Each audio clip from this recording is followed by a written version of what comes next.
October is Domestic Violence Awareness Month, and this is day 27 of my month-long series, This is What Abuse Looks Like. We've spent the last few weeks talking about the realities of abuse. Now we're moving into what healing looks like.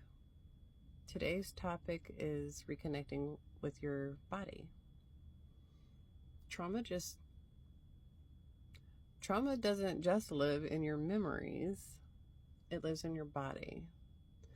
Your body remembers what your mind tries to forget. When I was still married and trapped in a toxic family system, I was sick all the time. Chronic pain, tension, digestive problems, exhaustion, every inch of me hurt.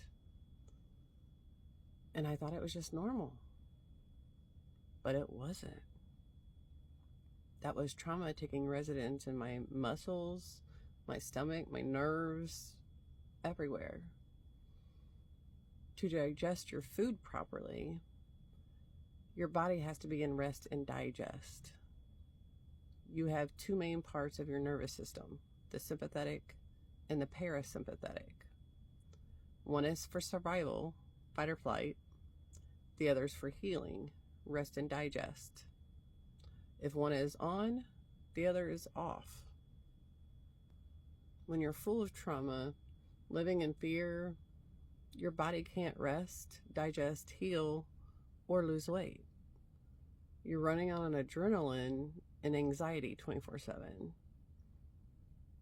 That's why I had constant pain, IBS flare-ups, panic and insomnia,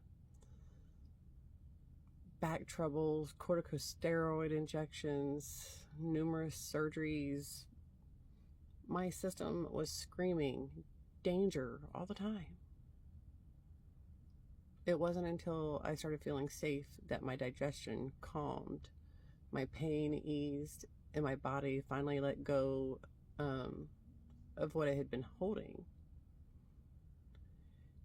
Healing started when I began paying attention. I changed my diet, mostly meat and produce, and started meditating and practicing breath work regularly. I moved my body gently, not to punish, but to connect with it again. And one of the simplest, most powerful things I did was hug myself. It's one of the most simplest, most powerful things I did was hug myself. When nobody else was there to comfort me, I wrapped my own arms around me. That self-hug told my nervous system, you're safe now. It took time for my body to trust me again, because why would it? I had ignored its cries for years. So I started talking to it out loud. I am safe. I am warm. I am dry. That was my mantra for months while I was living in my RV. Even this one. When the leak started, I'd repeat it. I am safe. I am warm. I am dry. When the summer came, I changed it to I am safe. I am dry. I am comfortable. Each time, my system felt a little safer, and it settled a little more. You have to literally teach your body that it's safe again. It doesn't automatically know. Whether it's spirituality, religion, or it's just believing in something greater than yourself, find something that anchors you. Faith and hope ground us when our bodies still remember the danger. And joy is medicine too. Do what lights you up. Laugh, play, dance, create. Then start thanking your body for everything it's done to keep you alive. Thank your legs for carrying you everywhere you needed to go. Thank your arms for holding you when no one else did. Your eyes for seeing the truth, even when it hurt. Your mouth for speaking up, even when your voice shook.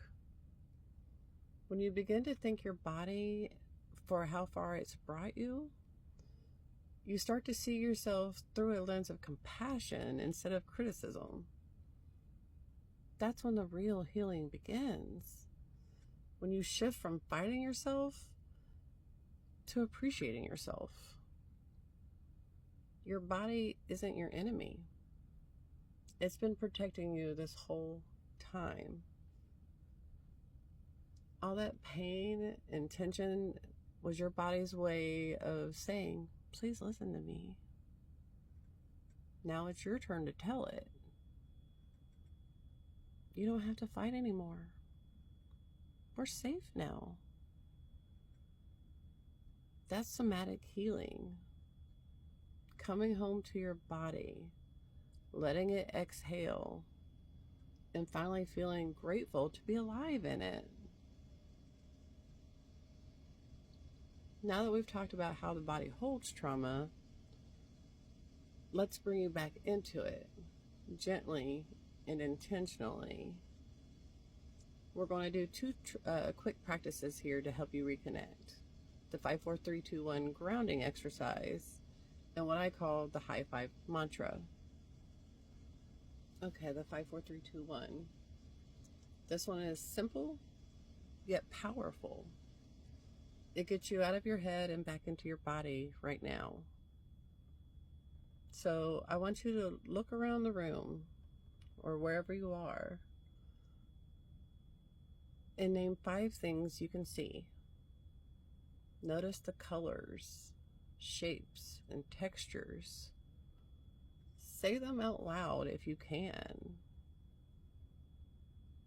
Like picture frame, bag, hat, cat, whatever. Name your 5 things. After you scan the room and you've named your 5 things out loud, now I'd like you to find 4 things you can touch. Notice how they feel.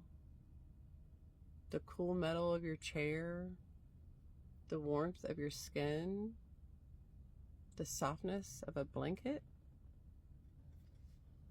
Next, identify 3 things you can hear. Maybe it's my voice, the hum of your fridge, or the birds outside. Bring your attention to 2 things you can smell. If you can smell anything, if you can't smell anything, imagine a scent that soothes you, like coffee, rain, or your favorite candle. And finally, notice 1 thing you can taste. Maybe it's toothpaste, coffee, or just a natural taste in your mouth. Now, take 1 slow, deep breath in.